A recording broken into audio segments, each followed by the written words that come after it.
Senhor presidente, primeiro quero parabenizá-lo pela condução dos trabalhos, Carlos Viana, senador, deputado Alfredo Gaspar, colega deputado, que é o relator. E eu quero falar um pouco sobre linha do tempo, que é o que convém essa CPMI como base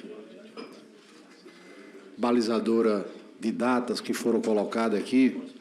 2015, uma linha do tempo relacionada. Se convida a senhora Patrícia para prestar esclarecimentos e ajudar. Na verdade, ela não está aqui como investigada, ela está como colaboradora dessa comissão.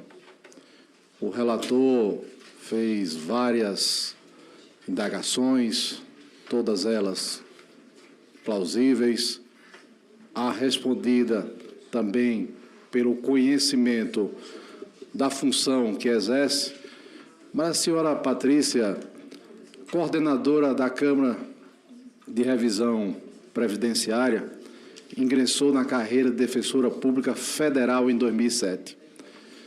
O que eu quero ler aqui um pouco do currículo é porque, às vezes, essa casa, principalmente essa comissão, ela tem que tirar essa linha política. Porque o que está maior do que tudo isso, presidente, são as pessoas que foram lesadas. Aqui não foi retirado o recurso público do governo federal, nem do governo estadual, do governo municipal. Foi tirado o recurso de pessoas mais vulneráveis desse país.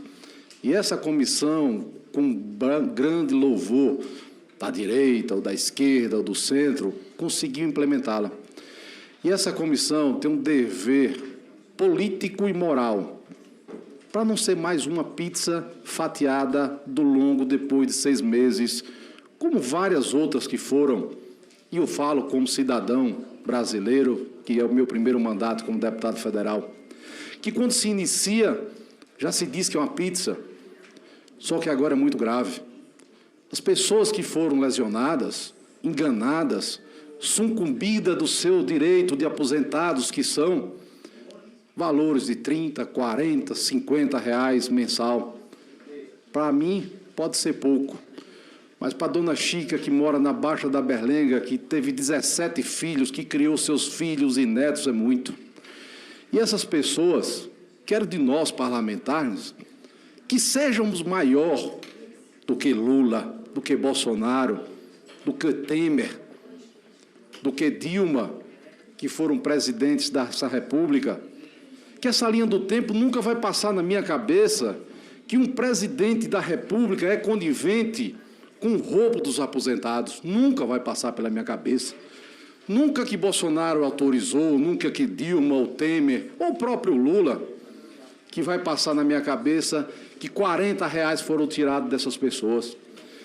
A dona Patrícia, que quer lhe associar a partido político, às vezes, por resposta, não pela função de defensora. A senhora é uma defensora pública, a senhora veio aqui para nos ajudar.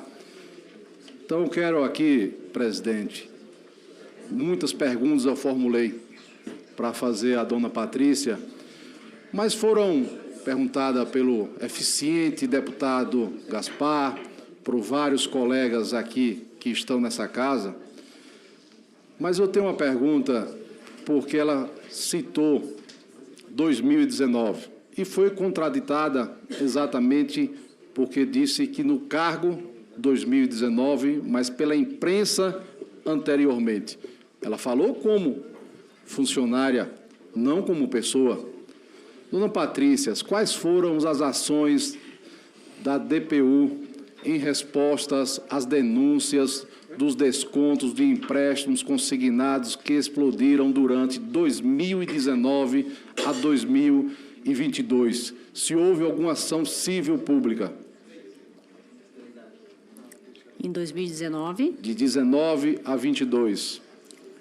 Não houve ação civil pública ajuizada, mas houve atuação tanto extrajudicial quanto judicial nos casos individuais. Todos os casos e atendimentos que foram feitos pelos defensores públicos federais, quando viáveis juridicamente e havia documentação, foram ajuizados nas diversas subseções judiciárias da Justiça Federal, onde há DPU, em nome desses assistidos. Então, nessas ações judiciais que foram ajuizadas, se buscou ali a suspensão, o ressarcimento em relação a esses descontos que foram feitos, em alguns casos, danos morais.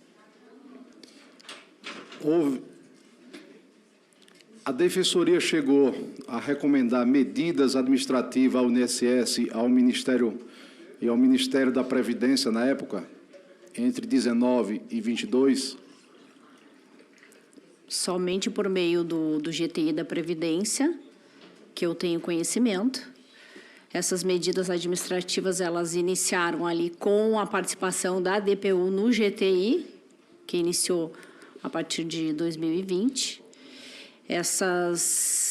Esses apontamentos foram feitos através desse grupo de trabalho e através das defensorias, a Defensoria Nacional de Direitos Humanos e as defensorias regionais de direitos humanos da DPU. O defensor que atua nesses ofícios ou nessa função, ele tem a prerrogativa não só de ajuizar uma ação civil pública, mas como fazer uma atuação extrajudicial.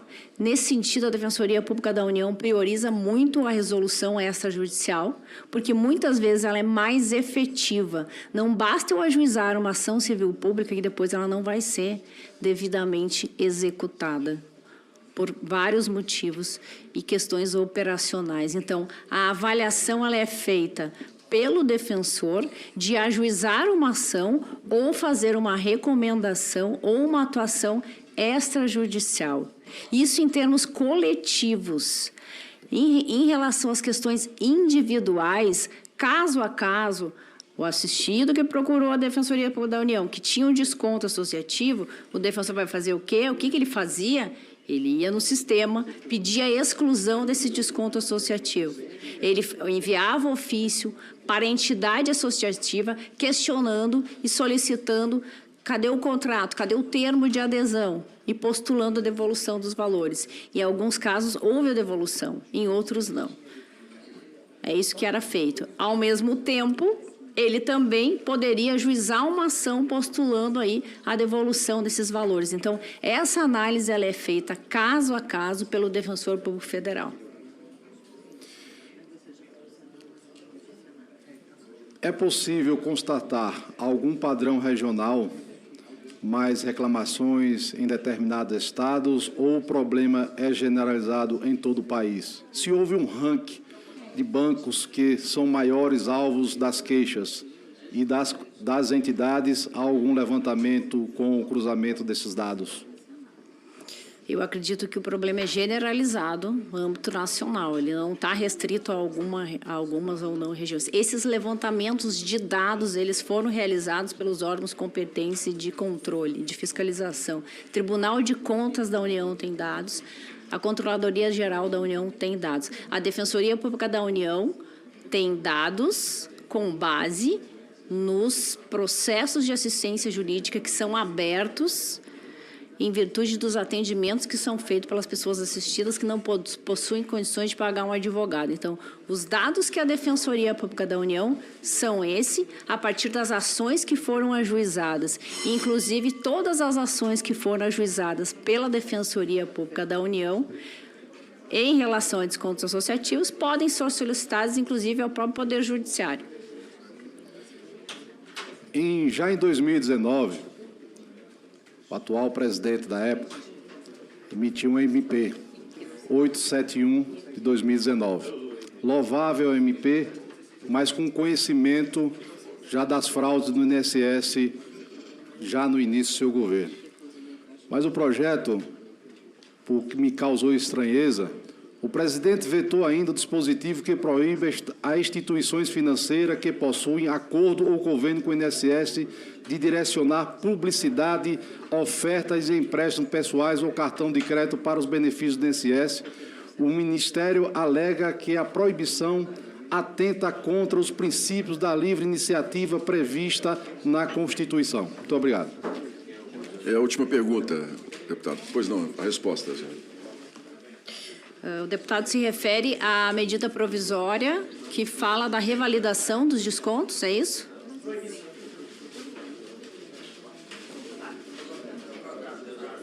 O deputado se refere à medida provisória que se refere à revalidação dos descontos? Sim, a medida provisória foi... Desculpa. A medida provisória 871 de 2019. Sim, o que houve em relação aos descontos associativos é que havia uma determinação de que seria feita a revalidação desses descontos de forma anual e a legislação foi alterada. Ou seja, se previu que não haveria mais a necessidade de ser revalidada a cada ano. Então, essa questão que foi modificada. E isso prejudicou em muito os segurados do INSS. Obrigado, dona Patrícia. Obrigado. E, encerrando, presidente, parabenizar a sua presidência. Obrigado pela gentileza.